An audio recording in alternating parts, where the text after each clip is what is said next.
Hello Wargamers, I'm Invasive Ramnus, and what you're about to see is a 1500 point battle report for Warhammer 40k, mission being the Relic, between my Tau and Eldar allies and my opponent's Demon army with Chaos Space Marine allies. Now I do want to point out that my ally used the new data slate for Bellicor.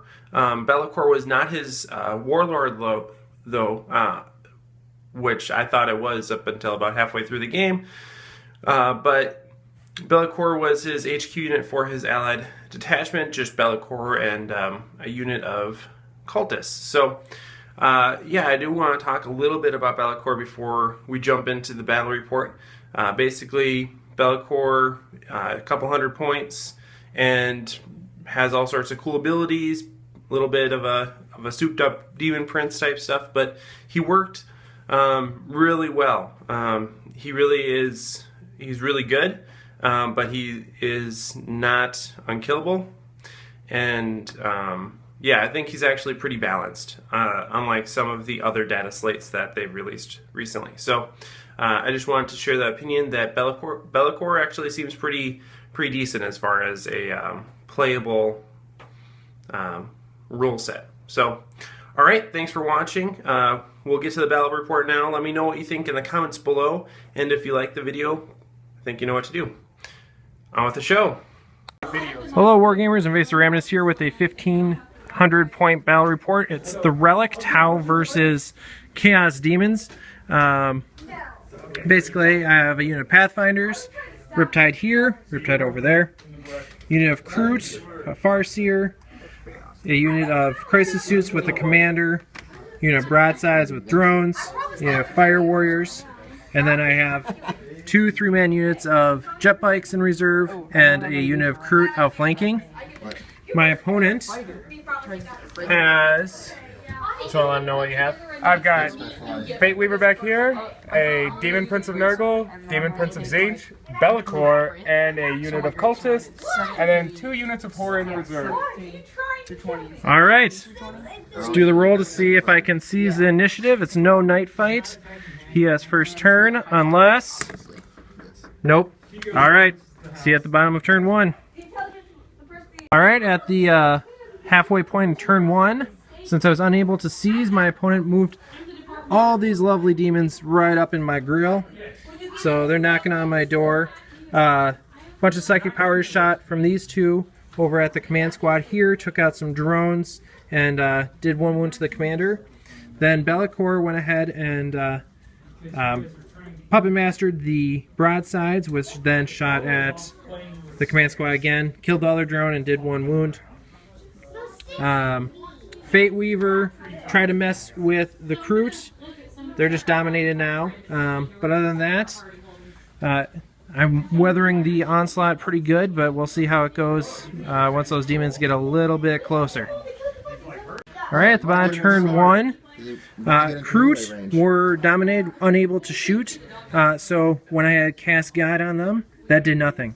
Riptide tried shooting at Demon Prince over here, did a wound.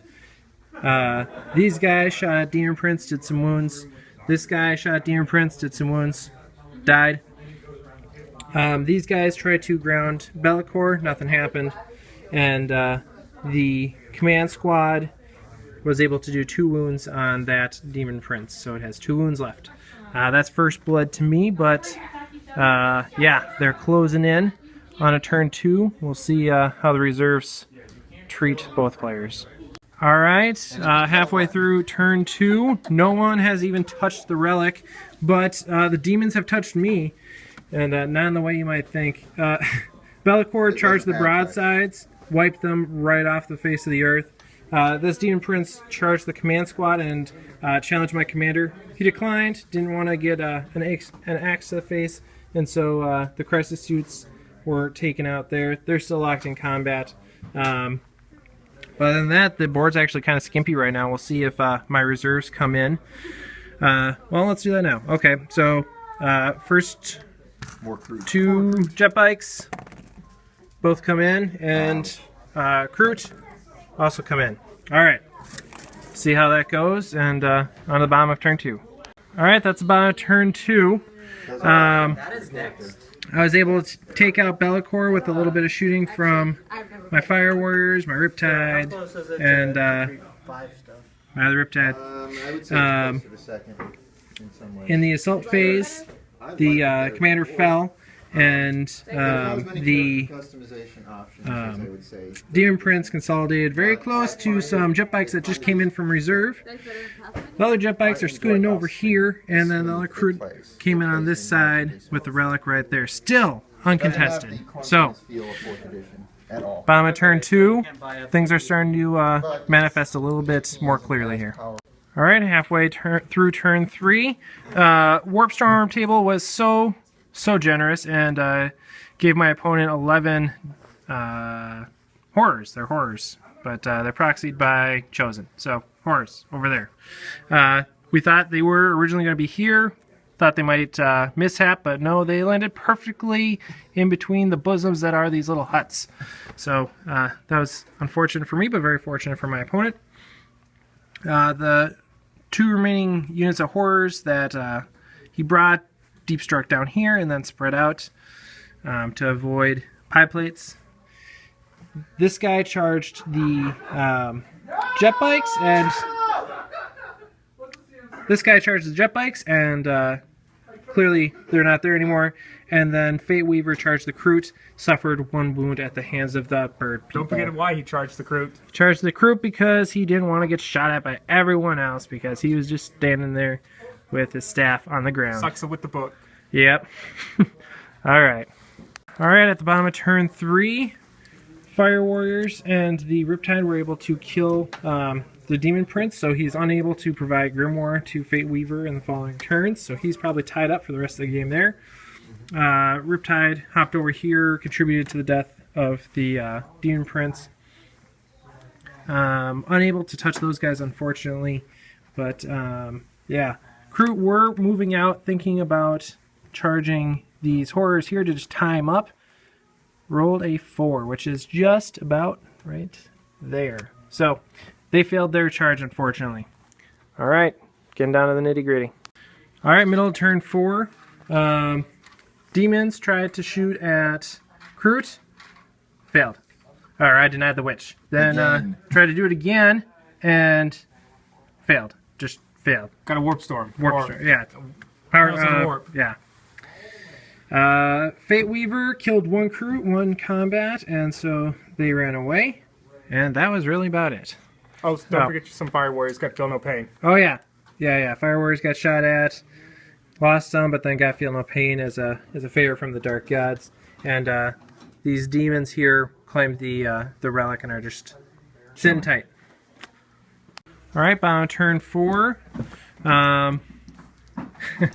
Shot at the horrors a lot, was able to push them back a little bit from the Relic, and then shot these guys, almost wiped them out. In an act of desperation, the Riptide charged at the horribly aggressive Fate Weaver. So that's what happened there. Riptide did 1 wound to Fate Weaver. He has 1 wound left, or 2 wounds left. And Riptide won combat, but the onslaught persists right there. Other than that, everybody's lining up to try to fight over the Relic in turn 5. Cultists get up. Alright, halfway through turn 5.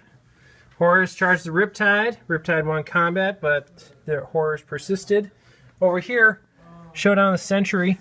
Riptide didn't do anything. Fate Weaver did 1 wound to Riptide, but Riptide staying strong, hanging out there with 4 wounds left. Alright, see how it goes. See if I can clutch a victory from the grasp of defeat. Saves. Alright.